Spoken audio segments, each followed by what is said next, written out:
we had. So, well, welcome everybody. I see there are still a couple of people in the waiting room, but we can start already. So welcome, good afternoon, and thank you very much for being here. So I'm Elena Di Federico, and I work at the ENRD contact point. I have together with me, I have three wonderful colleagues who will help me with the moderation today, and they are Susan Grieve. Hello. Peter Todd. Somewhere. I can't see you in my screen, Peter, but I know you're there. Both are from the ENRD contact point. And Helle Breindal, who is a lag and flag manager from Denmark. Hi, Helle. Hi, everybody. And Peter, you can say hi. I see. Hi. Sorry, I just unmuted myself. Hi. That's fine. That's fine. Also hidden in backstage somewhere, we have a wonderful team of technicians from the Orange Clignotant team, and also our colleague Pilar Arcas from the ENRD contact point. So they are looking after the technical aspects of this workshop, and they will ensure that everything goes smoothly from a technical point of view. And very importantly, we have you, and it's not just a way of saying it, it's not just lip service, but it's really because this aims to be a very interactive workshop. We really want to hear everybody's voice as much as possible today. We want this workshop to be interesting, constructive, but also very much inclusive, as the topic says. So I will start with a little presentation, just to give a little bit of context. So this is Rural Vision Week, and this workshop is about fair and inclusive rural futures. Rural areas have certain assets in terms of well-being, community spirit, and social cohesion. When we talk about well-being, we refer to more tangible aspects such as cheaper housing, quality of air, proximity to nature, access to beautiful landscapes, and so on. Community spirit has to do with more intangible assets like tightly knit communities, but also a sense of belonging and a certain pride of the place. We were reminded of all this in yesterday's opening plenary. Of course, there are some challenges. We know that access to services and infrastructure, for example, remains a key challenge, as we've seen in the last time in the public consultation on the long-term vision for rural areas. And we also know that, and we've seen it again in the public consultation, that rural citizens sometimes feel left behind by policies. That was 39% of the respondents in a public consultation stated that. So of course there are challenges, and we all know that by experience and evidence. The question today, the question in this workshop is, how can we invest and how can we use and enhance those strengths in terms of well-being, of community spirit and social cohesion, and make those strengths accessible really to as many people as possible, to everybody really, regardless of their age, their gender, nationality, physical condition, religious beliefs, sexual orientation, and any other identity element. In other words, how can we build more open, vibrant, and welcoming communities that are accessible for all, places where nobody feels left behind, really? The workshop is designed as a collective conversation. So this is again to stress that we really want to hear your voices, and we really want you to participate actively in the conversations today. And we aim at answering two key questions. The first is, how should rural areas look like by 2040 to be more inclusive and fair? And which steps practically are needed to get there. So in other words, we want to discuss together about a vision for 2040 and a journey to get to that vision, to get to that place. This is the basic agenda of today. We are having a first introduction, and soon we're gonna have a couple of keynote presentations. Then we're going to split into 4 parallel breakout rooms, which really will be opportunities for deeper discussions in smaller groups. My colleagues here will help with the facilitation of that, and we've also asked a few participants to help us break the ice, which is always a difficult part of such meetings.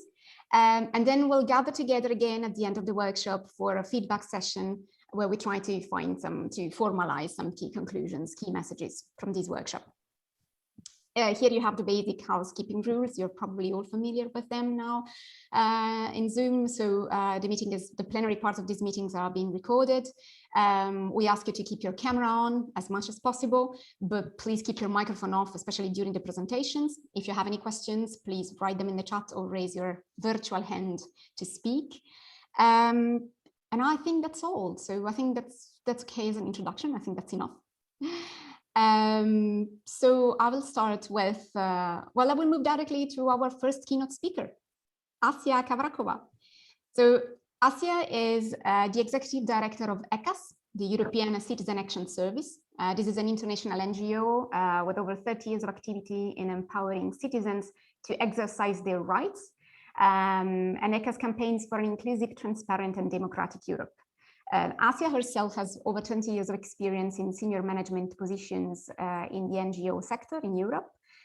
She knows well the ins and outs of European citizenship, a European rights framework, formal and informal mechanisms of EU civic participation.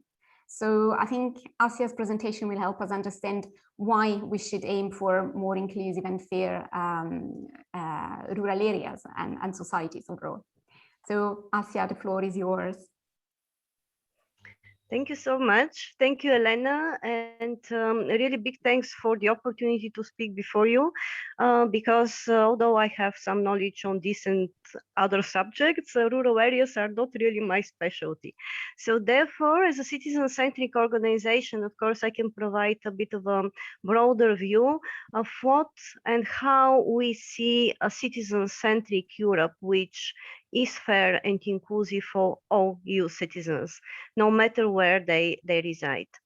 And looking at the situation and everything that has been happening in the European Union in the last years, from my perspective, the biggest challenge that we are facing is the fact that we live in fragmented societies.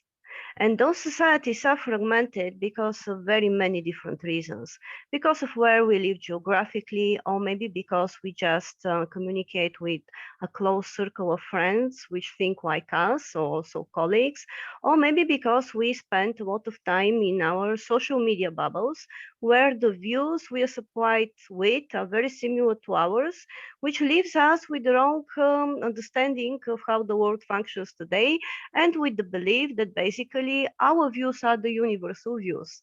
Then, of course, we go to vote, and then we discover that this is not really the case, with some consequences. So this, of course, the fragmentation of our societies leads to disconnect and isolation. And this is also the big challenge. How can we bridge our bubbles? How we can go across our bubbles and talk and discuss with those which are different from us? This is the big challenge.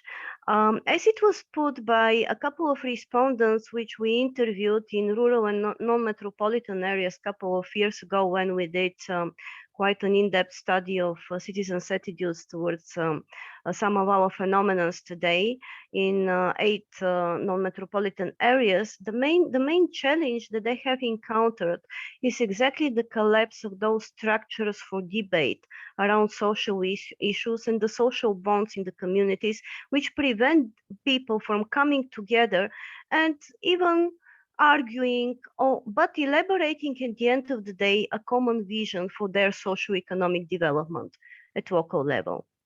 The COVID situation, of course, didn't help much with this fragmentation that we are witnessing, because living entirely in the digital space, of course, amplifies some of the challenges that we have been seeing previously, like the effect of the online disinformation, as well as, of course, the digital divide.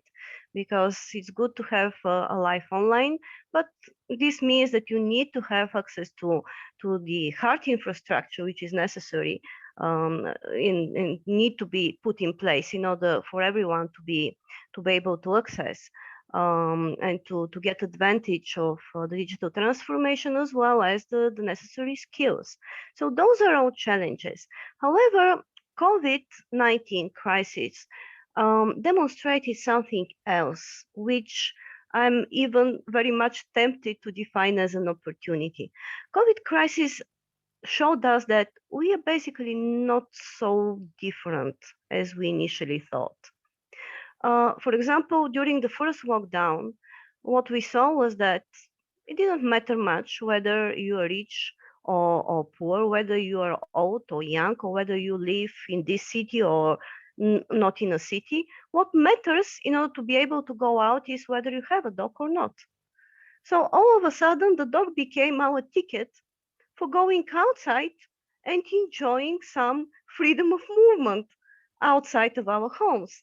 So out of this crisis, it seems to me that it became very, very clear how interconnected we are as human beings, and as individuals as well, and how much we need each other, no matter who is who and where do we live.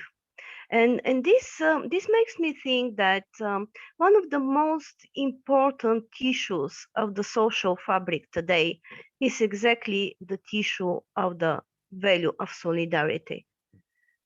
This is something that I think everyone recognizes today. Whether we will manage to keep this understanding and build on it in order to transform our European Union and our communities into a union which is more inclusive remains to be seen. But the recovery and the reconstruction process, which is now starting to take off, and also even if you want the conference on the future of Europe, will provide us with a unique opportunity in the next couple of months to put forward our ideas of what kind of Europe we want to live in and to get full advantage of it. There is the political momentum for it, and I believe we shouldn't miss it. And here comes my vision for the rural communities, which I see, as I said, as an integrated part of an European Union, which is prosperous, inclusive, fair, transparent, citizen-centric and democratic, and where citizens' rights are at the heart of the decision-making at all levels, and citizens are informed, consulted, and actively participate in shaping their own future. This is how I see it, not as a fragmented societies, but as a unified union and Europe that really works for all of its citizens. Of course, it's easier said than done. So the question here, the difficult question is, how do we get there? And I have put forward 9 ideas. Again, they are not only my ideas, but they have come out of a study which we have conducted, which included a lot of focus groups, interviews with citizens in non-metropolitan areas. And basically, when you look into those 9 ideas, if I can put them like this, you can see like about 4 red threads. So first, it's absolutely essential that in order to benefit from the digital transformation, which is our future, we need to bridge the digital divide. And we need to tackle online disinformation at all levels. Online disinformation is a phenomenon which no one can basically beat alone. So here the collective intelligence and the collective effort is extremely important. Most of the communities are expecting a blueprint from the European Union in this respect, from the EU level, to put it like that. The second threat is that if we want to have a functioning social ecosystem, of course, we need to restore those public spheres of dialogue and discussion where people with different views can come together, collaborate, elaborate, discuss, and come up with a vision and an implementation plan. And we also need to, I think, expand a bit the toolbox of the participatory democracy in Europe, also at all levels. At least now the new technologies allow us to implement much more innovative collaborative elements of citizens' participation in the decision-making process, and the local and the community level are the areas where this has been tested and has produced quite successful results. So why not make those so-called democratic innovation experiments a reality, something which can be implemented on a structural basis? In order to be able, of course, to take advantage of such kind of a citizen participation infrastructure, if I can call it like this, all the players that participate in it need to have the capacities to do that. So this is where those recommendations concerning support to civil society, provoking traditional parties to innovate, and to seek for more tailored solutions to citizens' concern, as well as the investment in formal and informal citizen education comes. Because if you want to have a citizen-centric communities in the European Union, of course, citizens need to know not only their rights, but also their obligations as citizens. Last but not least, I would like also to mention the need to foster EU communication and engagement in rural communities. And this may be also perceived literally because there is a need, as also Elena mentioned at the beginning, to invest in building and developing further the infrastructure, the hard and the soft infrastructure of those communities, in order to make them equal participants in the Europe that we want of tomorrow. And it's equally important also to boost internationalization through exchanges at all levels. There is a lot that metropolises can learn from rural areas and the other way around. We don't need all to be the same, but we need to meet people that are different from us in order to be able to understand who they are and also to accept them. Our diversities should not divide us. We should be united in diversity, shouldn't we? I will stop here and will be very, very happy to participate further on. Thank you. Thank you, Assya. That was a very inspiring presentation, I feel. And I forgot to say that both our speakers kindly accepted not only the invitation to participate despite their busy schedule, but they also accepted to stay for the whole duration of the workshop. So you will have further opportunities to engage with both of them further on. So thank you very much, Assya. I will give the floor to Sally Shortall, our second keynote speaker, who will bring us more in detail into the rural development world. So Professor Sally Shortall is the Duke of Northumberland Chair of Rural Economy at the Newcastle University in the UK. She's well known for her research in rural social science and more specifically for her work on gender and agriculture. Among other things, Sally was recently commissioned by the European Court of Auditors to research and report on gender mainstreaming in the European Agricultural Guidance Fund. And she's also doing research on women entrepreneurs in English farm businesses, the future role of rural village halls in digitally connecting remote rural communities. Among other roles, Sally is also the current president-elect of the International Rural Sociology Association. So Sally really combines strong academic records with field research experience, and I think her presentation will show just that. Sally, I think you will be showing your PowerPoint, right? So you should be able to share your screen now.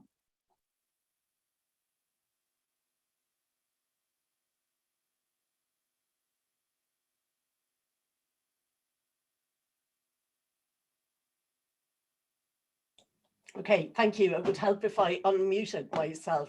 So thank you for the invitation to be here, and I'm really pleased to be here and to be talking about building fair and inclusive communities. I would, of course, much prefer to be in Brussels, but that's a different question. So as Ellen has said, I'm going to follow on from the first excellent talk to look a little bit more at some nuts and bolts of what exclusion looks like, how it operates, and how we might move beyond that. And, you know, when we think about social exclusion, I'm interested to see that a lot of European programs talk about addressing poverty and social exclusion. And definitely poverty, lack of resources and access to resources is a key component of social exclusion and something that we will need to address when we start looking at social inclusion. But it is about more than poverty and access to resources. It's also about abuses of power. It's about cultural norms that presume the world is a particular way. So one of the things I hope to do is kind of look at some of the different expressions of exclusion and then the different tactics that we will need to address those different forms. And of course, it's different in different parts of Europe. You know, rural areas are different and cultures are different. But rural areas do share kind of contexts of remoteness, sparse population, educational levels tend to be lower, and labour markets tend not to be quite as diverse. So there are other issues there that are going to play into rural social exclusion and our challenges for inclusive communities. So on my whistle-stop tour, I'm going to say something very briefly about 3 different groups that experience exclusionary tactics. I'm going to say something about migrant workers, something about older people in rural communities, and I'm going to talk about women on farms. We have a lot of agricultural migrant workers right across Europe. And what's interesting is that many of these migrant workers are European migrant workers. They are entitled to work across Europe.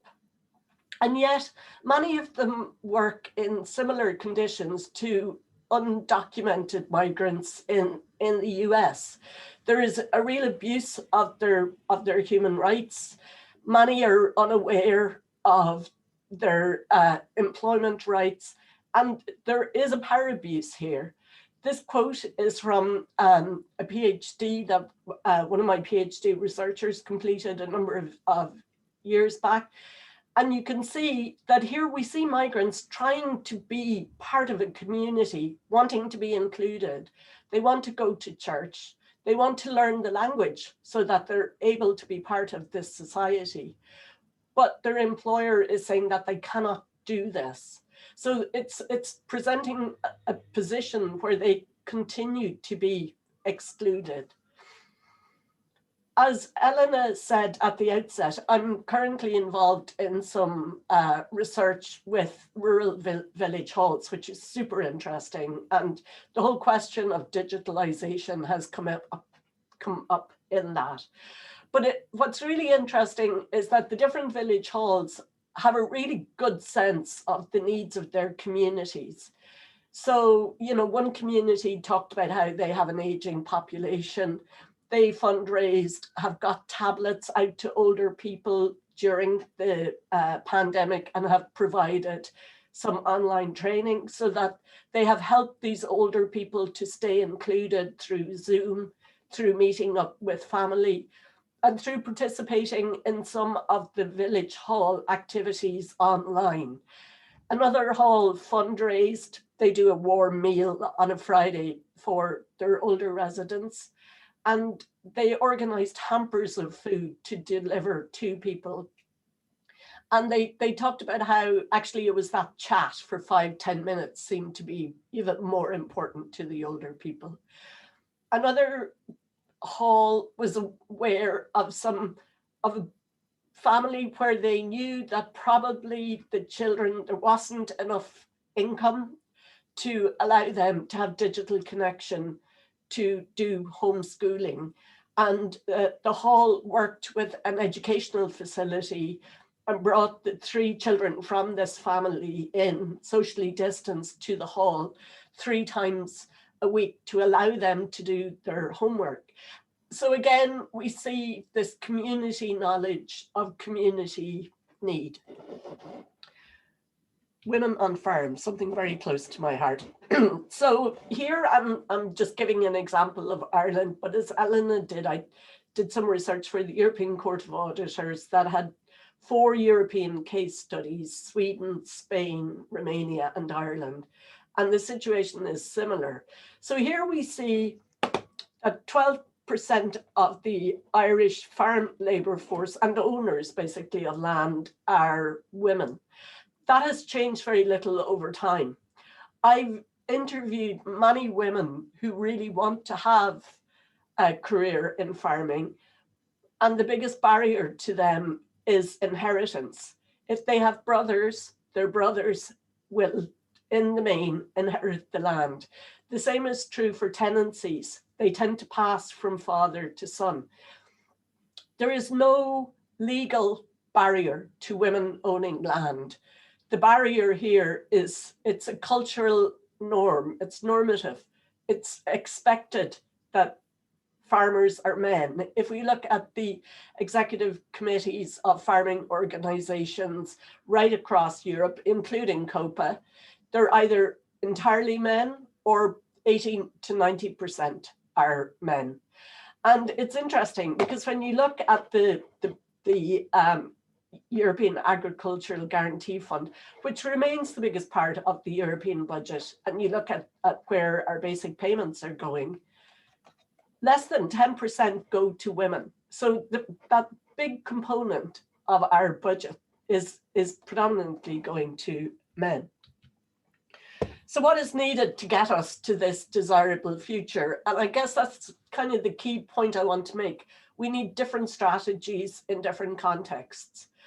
Migrant workers basically need to have their human rights protected. We need really well-constructed kind of employment mobility programs that make sure we look after this really vulnerable group. We need to ensure they're treated with respect. It requires strong policy. It requires, you know, punishing employers that do not respect these rights.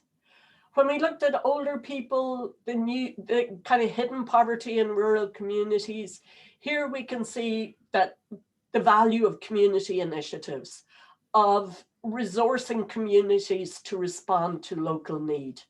They know who they need to be looking after, who needs support and help from them to be included. In terms of women in agriculture, we need to be challenging cultural barriers and norms. I think this requires, again, policy frameworks. Scotland are really leading the way on this with a big, heavy policy commitment to that. It requires the agricultural industry to address these kinds of issues, and it requires women to work within that policy environment and with the agricultural industry. And that's my tuppence worth on how we'll get to the inclusive and fair communities we want to have in the future. So thank you for your time. Thank you very much, Sally. Thank you very much, both of you, Assya and Sally.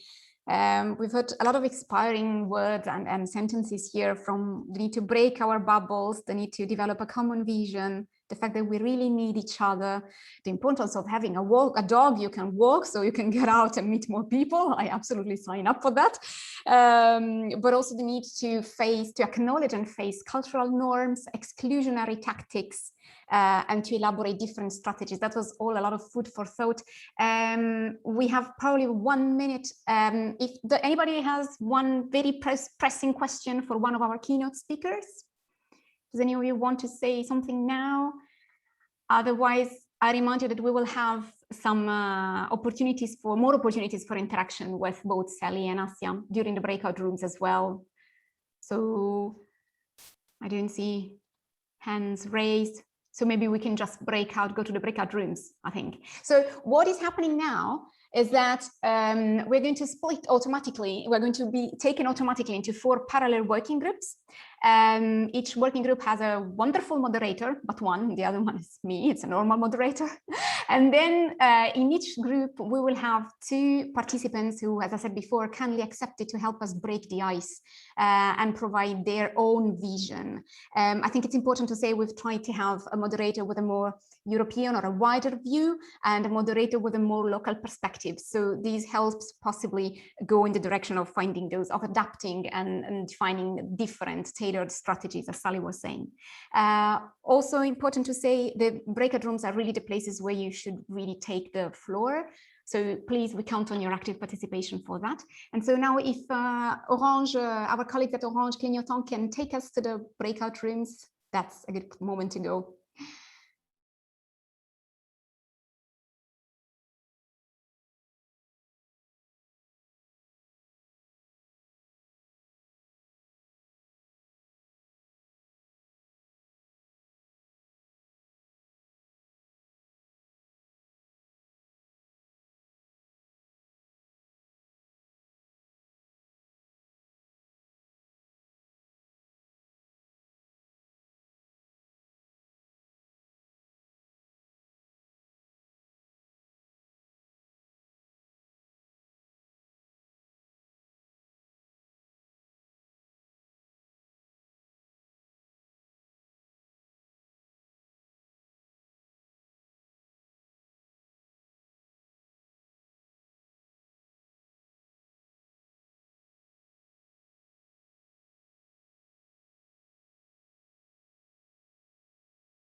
for a more broader discussion, we will listen to two very short keynote speeches, elevator speeches, which will be 3 minutes each. And the first speech will be by Marie de Bizien.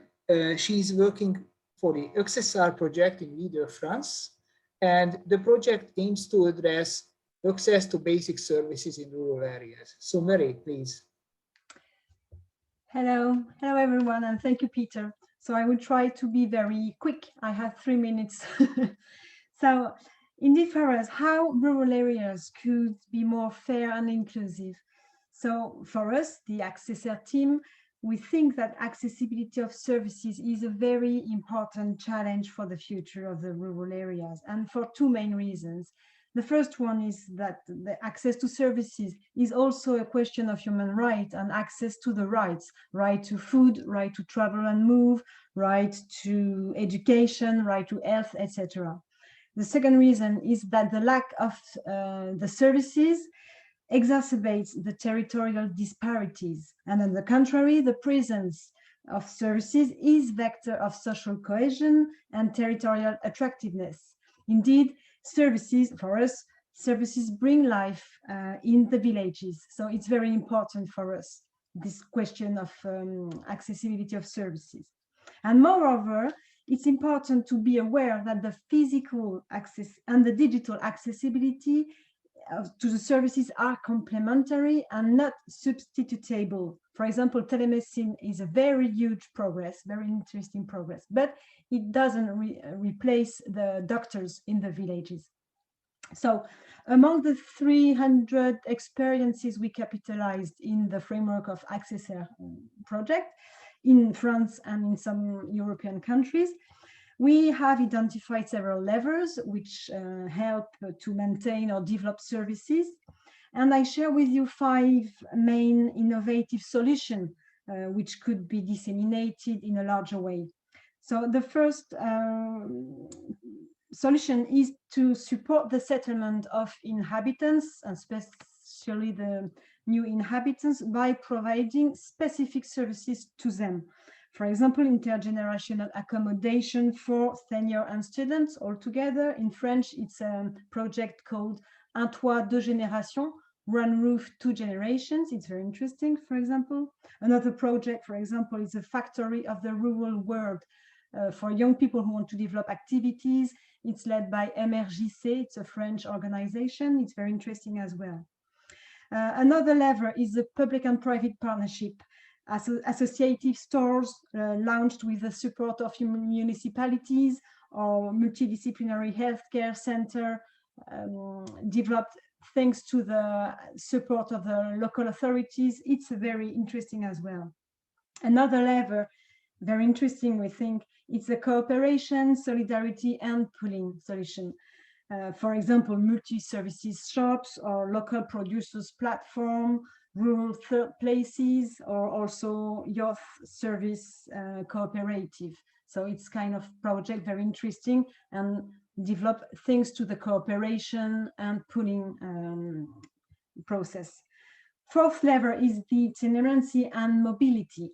For example, traveling bookshops or traveling cinemas, traveling grocery stores, or also itinerant public services center in France. It's very common. So that means bring the services to the population, because we know the mobility issues are very important in rural areas. So, and so the last lever is the smart approach. We think it's very interesting also the smart approach. That means citizen participation and the use of the digital technology altogether. So digital citizen platform or citizen involvement in public services management, or also smart villages. We think it's a good way to develop the accessibility of the services in rural areas. So here are my points. Thank you, Marie. Thank you very much. And our next speaker is Samuel Hubaux, and he's working on a social economy project in Belgium, and he's a coach and advisor for many social farming projects as well. So Samuel, if you're with us. I can't see Samuel. I don't see, he was in the main room, in the plenary. So let's see if you have any questions to Mary in the meantime, and let's hope he will join us soon. Any comments or questions in the meantime to Mary about these 5 levels of service provision, 5 different ways to provide services to rural areas? Also very interesting, I heard that access to services also relates to rights, human rights. So do you have any views on these aspects? And how can we build these into the vision for 2040 for rural areas? So I just share with you the capitalization guide we published last September, and it's present different kind of experiences or projects in rural areas in France and in Estonia, Romania, Hungary, Spain, Belgium, and Bulgaria. So it's just for example, but I'm sure that all of you also support or develop activities or projects, maybe not specifically about services or access to services, but you can have a look on the capitalization guide if you want. Okay, great. I see Samuel is arriving soon, so can wait for me. Any other comments in the meantime? Samuel is here. I think. Yes. Samuel, can we hear Peter. you? Yes. Okay. Yeah, I just introduced you. There must have been some problem with the connection. Thank you. Yeah, I don't understand what happened, but I'm there. Great. Okay. Thank you. So please start. We were waiting for you a little bit, discussing a little bit Mary's project details, but please go ahead and start your. Okay. So I understand that you already introduced me. Yes, I did. Okay, so hello everybody, thank you, and sorry for this technical problem, but I wanted to talk a little bit about my vision, our vision of rural development within the 20 coming years, from my experience on the field, which is dealing with social farming in the south of Brussels, so nearby the capital, but in the rural area. And actually, my point is to have a perspective on weakness and fragility that would go from social insertion perspective to a social integration perspective. So we usually deal with people suffering mental health issues, or more and more people at risk of social exclusion in rural areas. And we spotted a problem, which is that there's a lack of opportunities for the people with a weakness or fragility related to health, to mental health, to handicap, disability, or more generally to loneliness, isolation, of course, in the present situation of COVID. So there's a lack of opportunities for them to rebuild themselves and to build new bonds with other people in their close environment. And also, there's also most generally a focus that's set on the way back to ordinary work to reduce the social costs of unemployment or the social cost of mental health care costs, for example. But that focus on the way back to ordinary work increases the pressure and the stress and the risks of relapses for the patients. So we identified that agriculture was very interesting field for the people to experiment a new kind of in-between space between where people can be assimilated as volunteers, but in a professional sphere, and not only as patients or something like unemployed or disabled, or they are citizens in the farms. That's very powerful. And we think that this should be facilitated and valorized by the authorities, that the citizens can volunteer not only in the social sphere, but also in the economic sphere. And this is related to agriculture in our field, but it may be enlarged, we think so. For example, we think that the... Samira, can you please your camera on, if it's okay for you? Sorry. Of course, excuse me. I had not. Okay, I'm sorry. Technical hiccups. I had to change from room, so I'm maybe a bit in the shade. It's fine. Not very visible, but it's okay, fine. Please that's just me. continue. Thank you. And so there's something that could be facilitated and valorized by the authorities, which is to ease the maintenance of the social benefits for the persons, for example, the unemployment or sickness benefits or allocations, which is already the case for our pilot projects, but not yet generalized. This may be reinforced and also facilitated. For example, healthcare funds and unemployment offices begin to have an interest for this kind of social prescription, but it's only a beginning. They may be interested by the comparative low cost of these initiatives compared to other conventional solutions that are existing at the moment also.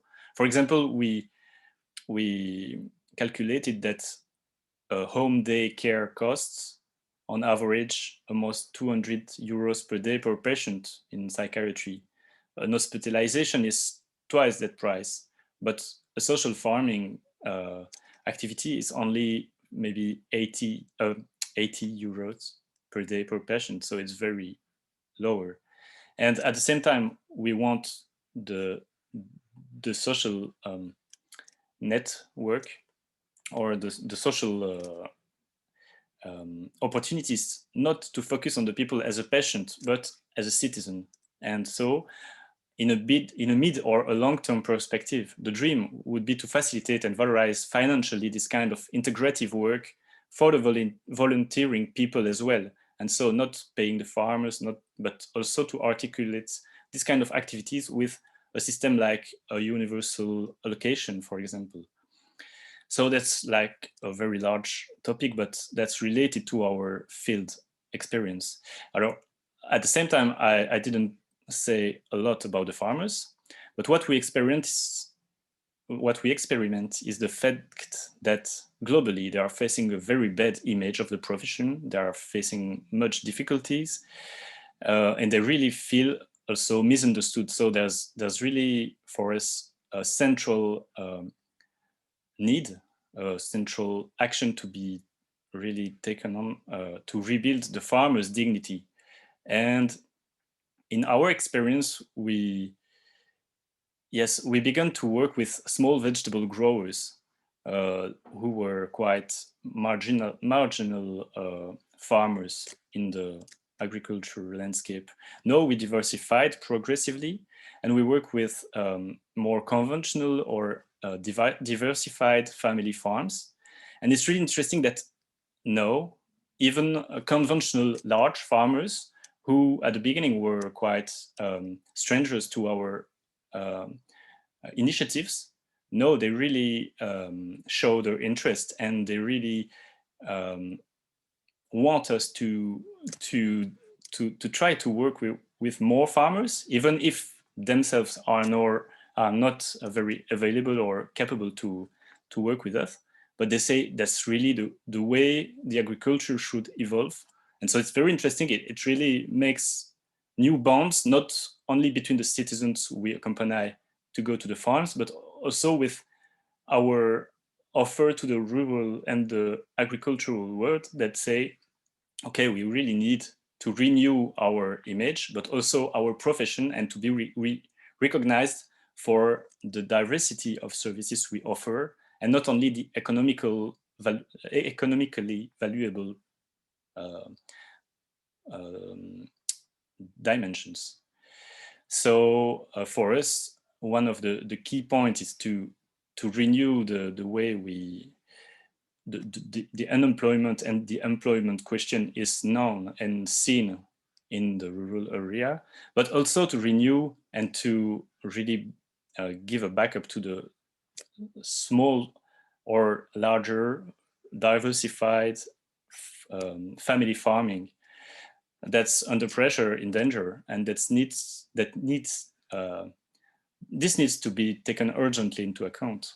That's what we think, because if we want to offer more opportunities for social integration in the rural region, then we need to have more farms and more farms available for this kind of new interactions, And of course, this is not close to other fields. Like we could also develop this kind of relationship in the field of transformation, delivery, but also in other fields of rural professions. And yes, as long as it remains on the human scale, that's what I say. Yeah. Thank you very much. Thank you, Samuel. So we saw two approaches. One of them is related to access to services. The other is access to employment and connecting farmers with people with different types of fragility or mental problems, including them in the employment world, helping them reintegrate into society, looking at them as citizens. Both have an element, very strong element of this integration, connection, getting citizens more involved. So do you have any comments, any questions related to these approaches, how these could be forming part of the vision for 2040 of fair and inclusive rural areas? Maybe Sally, you were a speaker also and you've raised your hand. Please, the floor is yours. Yeah, thank you. They're both such interesting presentations and really useful questions. And I'm not sure if it's Marie or Mari, but I'm really interested in this question of services in rural areas and remote rural areas. And in my experience, communities are really emotive about losing services. And I always feel that they see the loss of a service as eroding their sense of community, that it reduces a meeting place or somewhere where you build common identity. I mean, I've seen it over the years when you see very small remote rural schools being closed, and it's very emotive. At the same time, we know that the provision of services to remote locations is much more expensive. So it's thinking about how we creatively come around this. So for example, with the work on the village halls, some of those communities that have lost their post office, and again, it's very emotive. The halls, now that they're sort of on track to become digital connections, are going to take over some of post office functions, like, you know, doing online postage or click and collect. So it's just, I mean, the reality is it's more expensive to provide services in remote rural communities. There's a strong emotive reaction to that, and it's how creatively we come around it, to me, seems to me the main issue.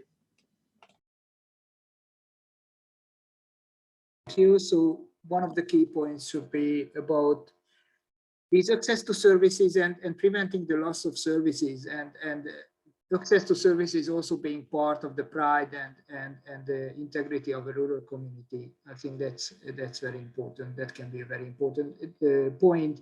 Another thing I remember from Mary's presentation is that access to services should be interpreted in both access to services to physical and digital services. So these should be complementary and one should not replace the other. I think that's a very, very important point for the vision as well, in my view, but please feel free to comment on that. Any other participants with any other points relating to what should be the part of our vision for fair and inclusive rural areas, and more specifically in terms of well-being of rural citizens or rural areas for 2040?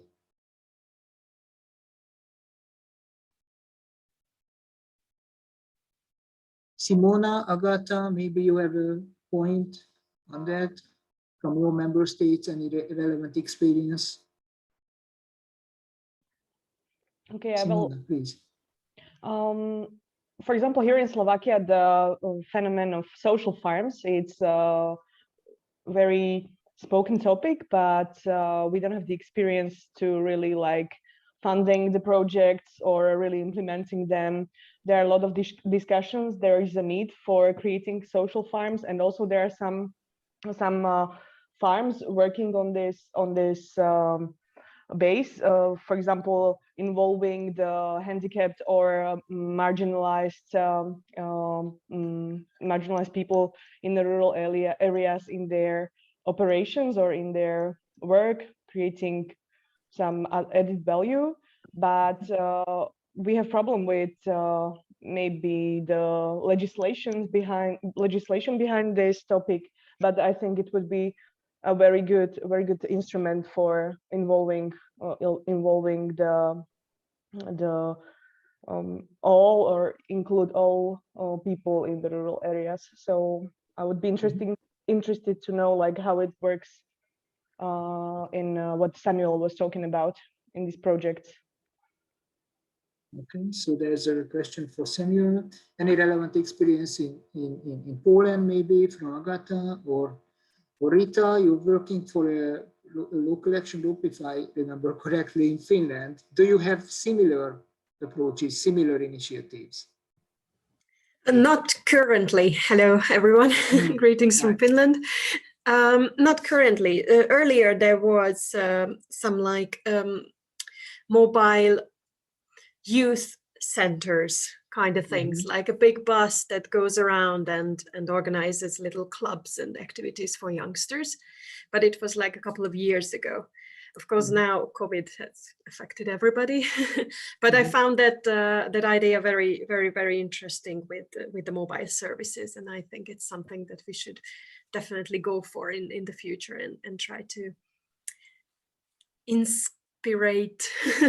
inspire, sorry, that's the right one, inspire the people in the rural areas to try that out and have some maybe NGOs who try that and apply for projects in that, but of course as well as entrepreneurs. Thank you very much. Yeah. Thank you. I'm looking at the chat now, and Mary is writing about the power of inhabitants, which is very strong to develop and experiment solutions. And when local authorities support them, it's often a key to success. So these public-private partnerships. Camille was sharing the NUCA model of primary care implemented in Alaska, where doctor has to cover huge areas, and local people working together with him or her as eyes and ears of the doctors on the ground. And it has translated into health and social care worker posts.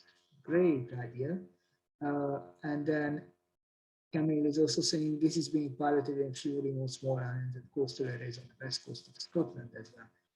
Okay, so we had bringing services to the people. I almost said bringing people to the services, but that would be a different thing. So bringing services to the people, mobile services.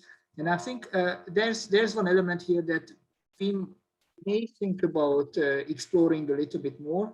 A number of people mentioned the role of the local authorities and also the role of the, excuse me, the role of the legislation. So what are your experiences in that respect? I'm calling on all of you if you have any experiences relating to what was the role of the local authorities, were the national, regional, or local rules or legislation factors that helped your approach, or were they actually in some way barriers to the project? Maybe the speakers first, and then we can open it. Mary?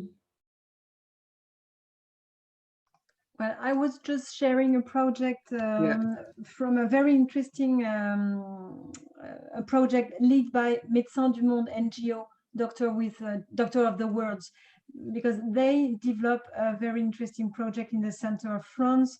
It's health mediation, and they work with the whole health community, the doctors, the public services, and also the organization, non-profit organization.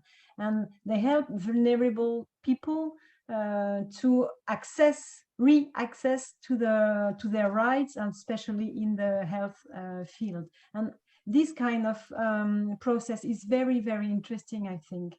That was, I mean, the public and private partnership. So I was just sharing the project in the chat. I don't know if I... Yeah, we see. Just a second. Yeah, it's coming around now. Yes. Okay. Thank you. Samuel, any points on that? The role of the local authority, role of the legislation, how has it helped you or actually maybe blocked you in your project? Well, actually, please. Actually, in the beginning of the project, so it was in 2012, we were almost the only project in the Belgian, in the French-speaking part of Belgium, dealing with social agriculture. We were very small, and what we decided to do. So the legislation was not permissive. Like we could not volunteer within an ordinary farm. So what we decided to do was to create an organization, a non-profit, that was in partnership with a day life center for mental health issues on one side, and on the other side with a farmer. And so this organization took the responsibility to organize the activities. And so it was organized, the shape was like, it was a service exchange. So there was no money exchange. And the deal was that there was a group that was going to the farm and working half of the day on the farmers' work. And on the other side, the farmer, he was involved in transmitting knowledge and giving a piece of land to the group and seeds and tools. And the group, the other part of the day, was working on the field and growing its own vegetables, and people are going back home with the vegetables. This organization still remains. We have, at the moment, we have 4 spots within farms with collective activities every week.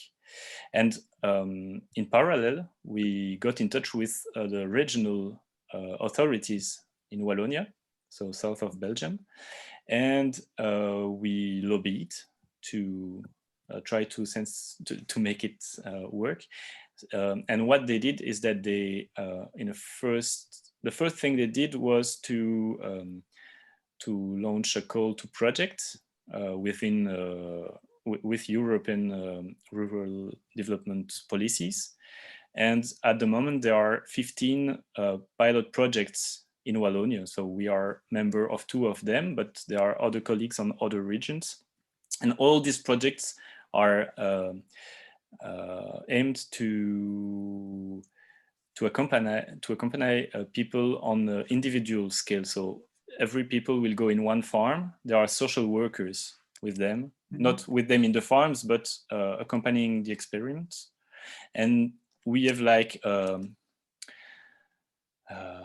do you say that? A kind of permit to experiment.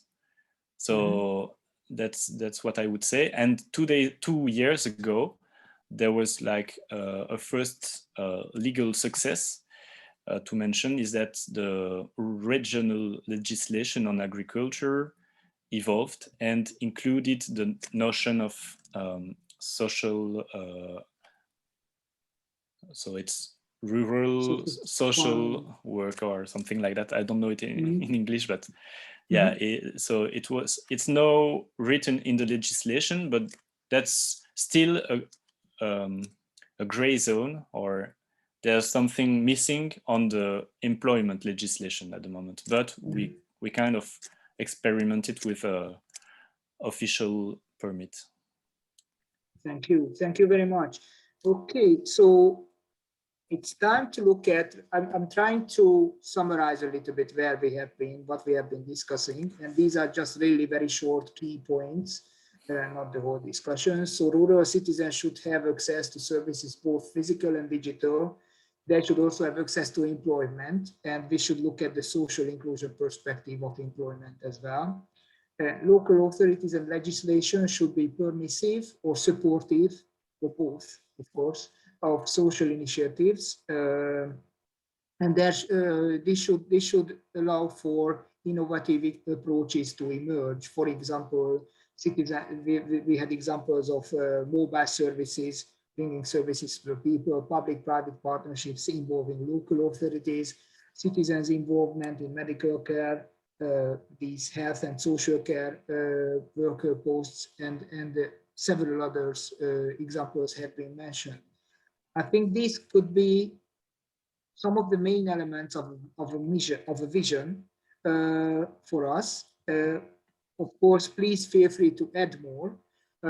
What I would like to focus on now a little bit, and I see Mary's hand, we will move on to the main steps that are needed to actually implement this vision. But Mary first.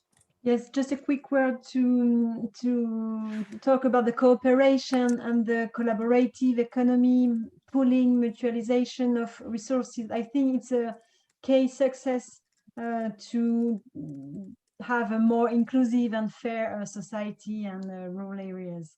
And for the services, it's very interesting. All the multi-services shops or places are very interesting. Okay, so collaborative economy and pooling of resources, that's another element of the vision that you propose. Great, I took note of this. So how would you get there? How can we get there by 2040? That if we agree that these are elements of our vision for fair and inclusive rural areas in terms of well-being in rural areas, what would be the main steps that we propose to get there? Sally, for you, what would be the most important first step to take in this direction?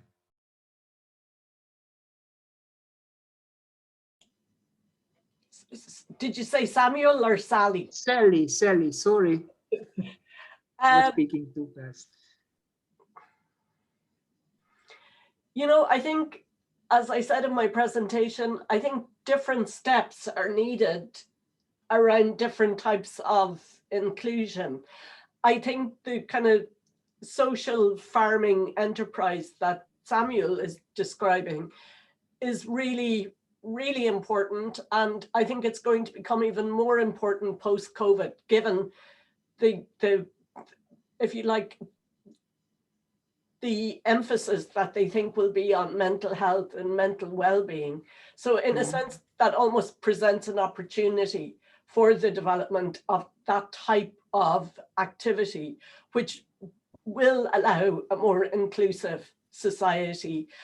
And I think, you know, it's a really important issue around mental health because it is still such a stigma.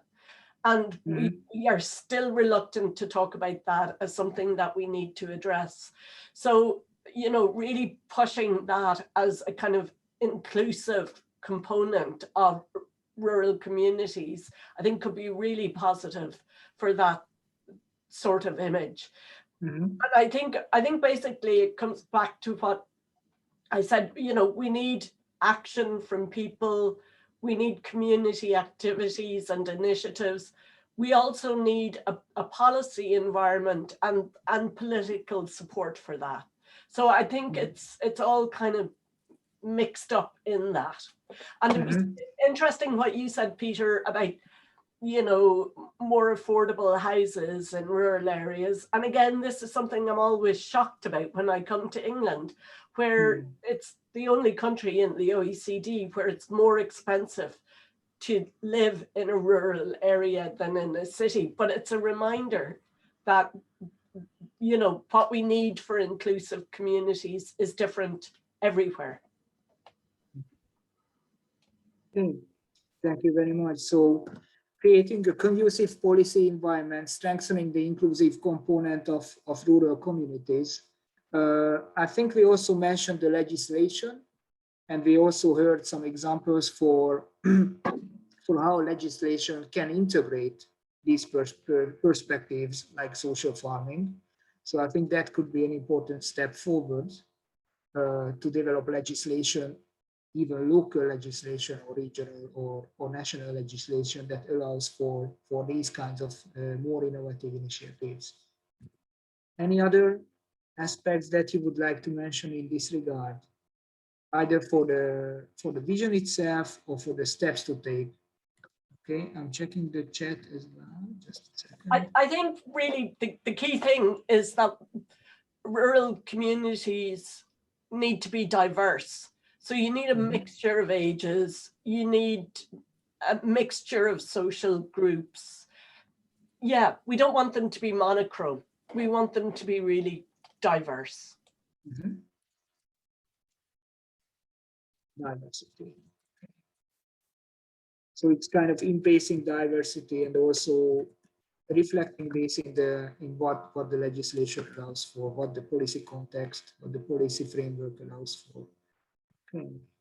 And important to have a holistic approach of the development of the territory or village, with cooperation between different stakeholders, local authorities, inhabitants, and yes, evolving towards a bottom-up and more horizontal governance within the organization, Samuel says, which has very powerful elements. Okay, great, and full agreement. Yes, bottom-up approach. So I think that also is an important point. Embracing this bottom-up approach, embracing this element of community involvement. Helen, please, you raised your hand. I've just seen. Yes, well, it just seemed that we had some very good examples today, but I wonder also about whether there's a role here for networks, because it seems that today we've all shared lots of really good examples, but how do we all find out and get inspired by each other? Yeah. So strengthening the bottom-up approach, strengthening networking between similar initiatives, I think that's a very important point. And also Mary's presentation and Mary's project shows that they have access to about 300 projects, Mary, at the moment in your database. And you're also trying to disseminate those and learn from those examples. So it's very important to also take into account in the steps, in the main steps to take. And next should resource collaborative plans. Great idea, can we address well? So local action groups role as well. Please. I think we have 1 minute left, a little bit less than 1 minute left in a second. So if anyone has any final points to make. Yes, Sarah, please. I'm just going to add one little comment. I'm a Brit living in a small village in Lithuania, but one of the things we do here is we put quite a lot of emphasis on cultural projects and bringing the arts here as a way of sort of showing and encouraging the integration through the different performances. And we started here a fringe arts festival a few years ago, a model on the Edinburgh one. And that's a really good way of, we've got a large Roma community here. And it's just an interesting addition to the idea. Thank you very much. Okay, thanks a lot. So arts. Hello? Do you hear me? Yeah, we can hear you, Agatha. From the Polish side, I can add 7 seconds, sorry. Go ahead. From the Polish side, I can add that I think I was going to say in my group, thank you, Andrea, because you were just finishing your last intervention. And I need to apologize to Agatha as well, because she was just starting an intervention and then we were taken back to the main room. Yeah. I'm sorry, but I think, Agatha, you can share it also with us in this plenary as the discussions progress. Sorry about that. Are we all back already? Yes, I think we're all back. Great. Okay, now comes another. I hope you had fruitful discussions, first of all. And our group, we took a little bit of time to warm up, but then, I think we were really warmed up at the end, and it was very interesting. So I hope it was the same in the other rooms. I hope you're happy. We're going to a technically challenging moment now, because we decided to challenge ourselves and use a Miro board to take notes during the final reporting session. So we have about 20 minutes now, 19 minutes now to report back from the sessions. and then hopefully formalize some key messages as outcomes of this workshop. So I would start with Peter, if that's fine. I would ask Susan, can you share your screen with Miro? Is that okay for you? Perfect. And I would like Peter to start, if that's fine for you, with some key messages from Go. Just a second. Yeah, okay. I have unmuted myself. So we had two very interesting presentations relating to access to services and integration into social farming from France and Belgium respectively. And then we went on to discuss elements of fair and inclusive rural areas for 2040 in terms of well-being. I've already filled in one of the steps of our journey. Sorry for that, I was too enthusiastic. But basically elements of the vision. So let's go for that. I think one of the key elements is that when you look at access to employment, you have to look at it in a socially inclusive way. The other key element is that rural citizens should have access to services, both physical and digital. So physical and digital are complementary, but not replacing each other, because there should be a balance between the two. Another important element was the collaborative economy and the permissive and supportive legislative framework, even going down to the local authorities level, like local rules and regulations, but even national regulations that allow for innovative approaches like bringing services to the people or public-private partnerships involving local authorities and NGOs and businesses maybe, and citizens' involvement in different social services. Then Peter, could I just very quickly ask you to just recap briefly on the collaborative, and I'll try and capture these because I think they're a wee bit tricky. Yeah, there was one element, which is the collaborative economy, which relates to public-private partnerships, pooling of resources locally, involving citizens in service provision, retraining citizens, all these different elements of it. So we captured this as collaborative economy locally. And then there was access to services, both physical and digital, and then access to employment, which is socially inclusive. And the final point, to put it briefly, is a supportive legislative environment for social initiatives. And then main steps relate to this actually. So it's in the journey, we need to create this supportive legislative and policy environment where, for example, labor laws also look at possibilities of these innovative ways of employment in rural areas. And then there was another one for the journey, that strengthening the bottom-up approach and networking is very, very important, because this is what actually creates the innovative approaches, innovative solutions locally. And I would highlight these. Actually, we had many more points. There was a lot of discussion on that, but these are very important points that I would like to highlight without taking the word away from other colleagues who may have similar points as well. Thank you. And that's working. Thank you, Peter. Helle, are you? Yeah, I'm here. I'm ready. Yeah, fine. I don't know if you were typing.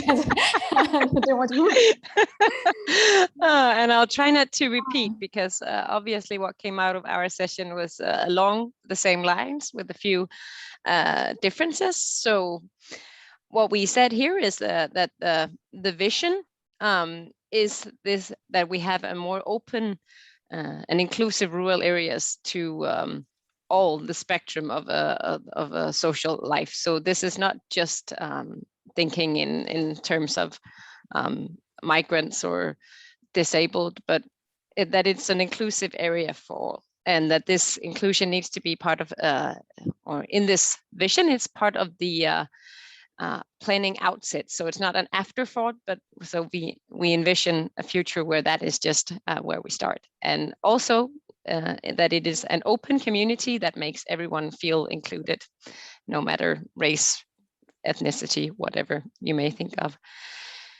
And also we talked about it being a place that it's vibrant to work, and not just in this aspect of well-being, not only for people who are not necessarily already included, but for everyone, so that it's a good place to work and to live.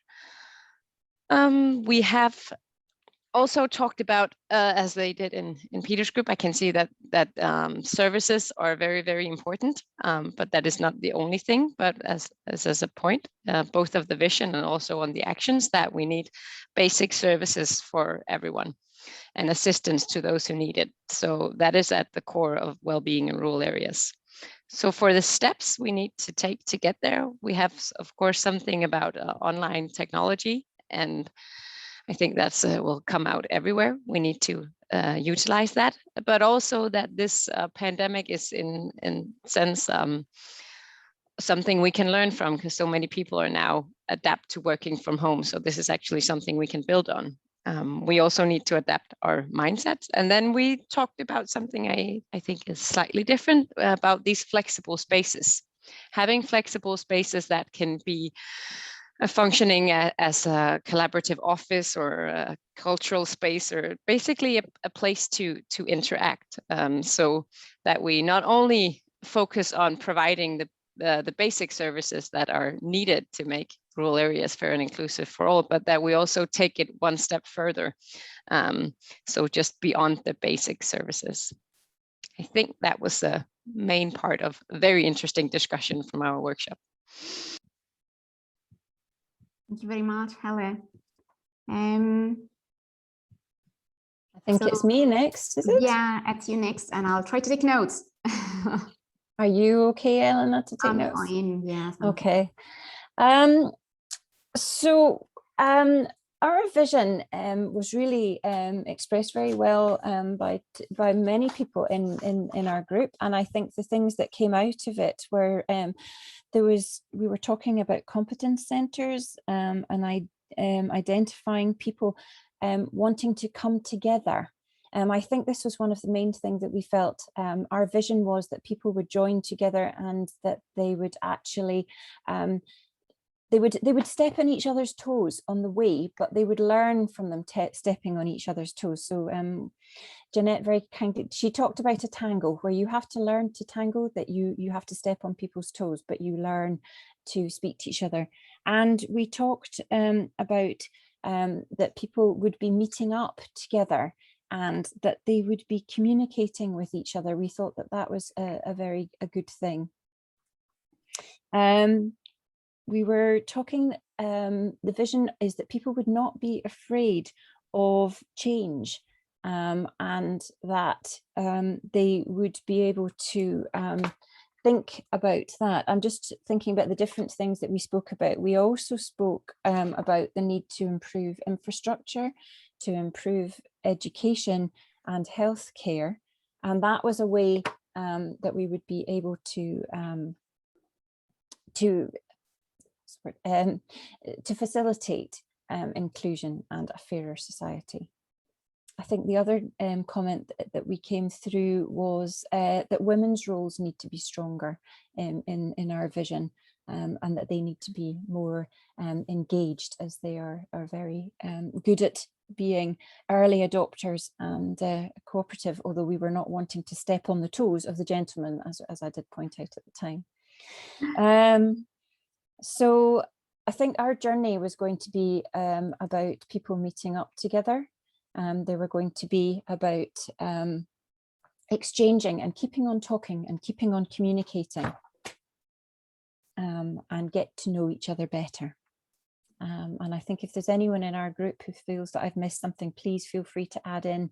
I'd be very happy for you to contribute. I think there's a comment in the chat. A journey from rural inhabitants to rural communities. I like that. Oh, I like that too. That's fabulous. Yeah. To put it here from We don't have a lot of time for this feedback session, but we will definitely save all these comments from the chat and we have many notes that we will use for the reporting. So don't worry, all your thoughts will be used and fit into the vision. So it's my turn to report, I think. So many things, we also discussed about a lot of things. Some of them are already on screen. We talked about as a vision, in terms of vision, as integrate rural areas, a vision of rural areas where which integrate newcomers and old citizens, old residents, old in the sense of who are already there, old inhabitants.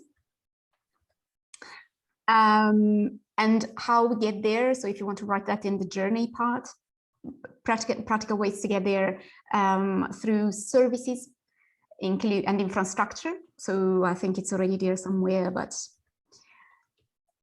yeah, we spoke about particularly education services, care, childcare and care facilities and so on, but I think we can capture that.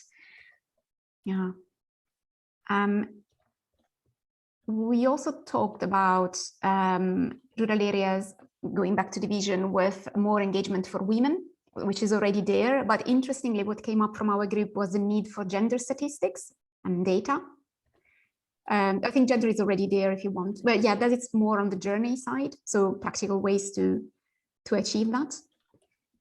And again, services and infrastructure.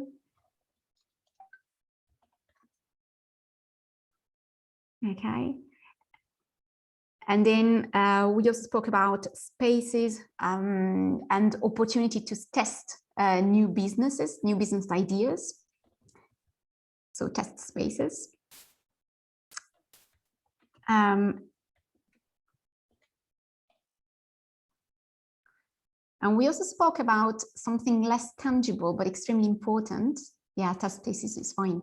Something less tangible, but very important, which is information and ability to participate. I would say as, yeah, in the journey, so in the tools to get to more inclusive societies. And this has to do, for example, with, we don't need to write it all, but it's about free language courses, for example, free and accessible information, also for newcomers. So opportunities, all the things that enable really people to participate, to take initiative, and to start bottom-up approaches that are already somewhere on the post-its. And then I think there was something that was cross-cutting our workshop, and was the sense of belonging. So how do we foster, after all, the sense of belonging to a place for everyone, really? That's where we wanted to go. I think there was more, but this is just a condensed version, of course, of the discussion. I think there are some comments in the chat. We are saving the chat anyway, so that's good because we don't lose these all. I see working on trust between all the new inhabitants, spaces of negotiation. We can save that on the chat if you want. We can save that later on some post-its, but we also have co-working spaces. We also have, collaboration, engagement, social rarefaction, expanding knowledge, strengthening individual skills.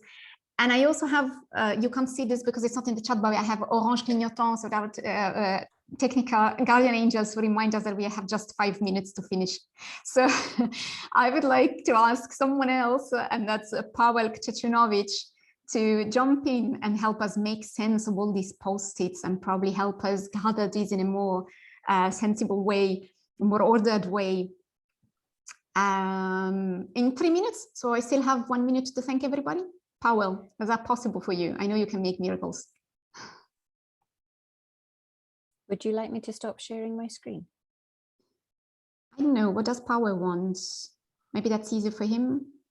Well, I'm not sure I'm going to be able to do this in 2 minutes. There has been quite a lot of emphasis on opportunities and on giving people the chance to work together. I mean, that is something that came through all the reporting back of the groups. I think that it was very important, the group I participated in this emphasis on dealing with poverty and disadvantaged situations wherever they crop up, that needs to be addressed more than anything else at the beginning. And that is where the different situation of different regions, of different countries will come into play, and will mean that this approach has to be taken with very different tools and address things in that sense.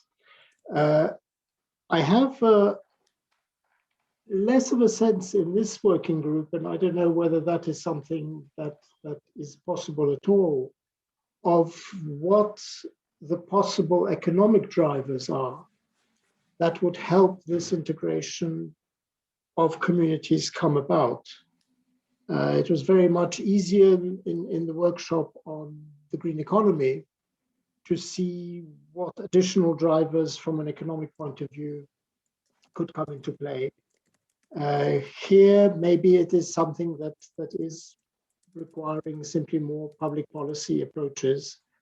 But clearly the challenges will need to also involve others from the private sector to make these changes come about.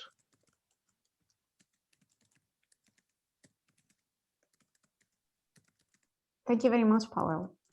I think that was really helpful. We're not going to drive this. We're going to drive this, like write this down properly on time by the closing plenary on Friday. I think we just have a couple of minutes left, so that's a lot of time, but not enough if I have to thank everybody who has participated in today. I think I'll take the leisure to thank everybody really and say everybody's names. I see some more contributions coming in the chat in the meantime. If you have some last minute messages, please put them here, because we're saving the chat before closing the workshop. So we can use all of this as further food for thought and to refine our final messages from the workshop. So please feel free to use the chat for the last minute we have at our disposal. And otherwise, I would really like to thank all our speakers, so our keynotes, Asiya Kavarakova and Shortall. I'd like to thank our elevator speakers from the breakout rooms, Marie de Bizien, Samuel Hubaux, Ines Bulic, Paivi Taavo, Gabriella, Christmann, Adeel Haidari, Andrea Membretti, Aurelia, Pattou, my fellow moderators, Susan Grieve, Peter Todd, and Brenda, and also our guardian angels from Orange Clignotant, Esteban, Robert, and our colleague Pilar Arcas from NID Contact Point as well. People are working in the backstage, but they're really crucial for this kind of meetings. I think I've seen a lot of very, very helpful contributions. So I think that was really, really interesting workshop. So I thank you really very much. We can now go out and walk the dog or dance tango or whatever you can do to keep safe and healthy during this lockdown. So please enjoy the rest of the day, and I hope you enjoy the rest of the Rural Vision Week. Thank you very much. Have a good end of the day. Bye. Thank you. Bye. Bye. Thank you.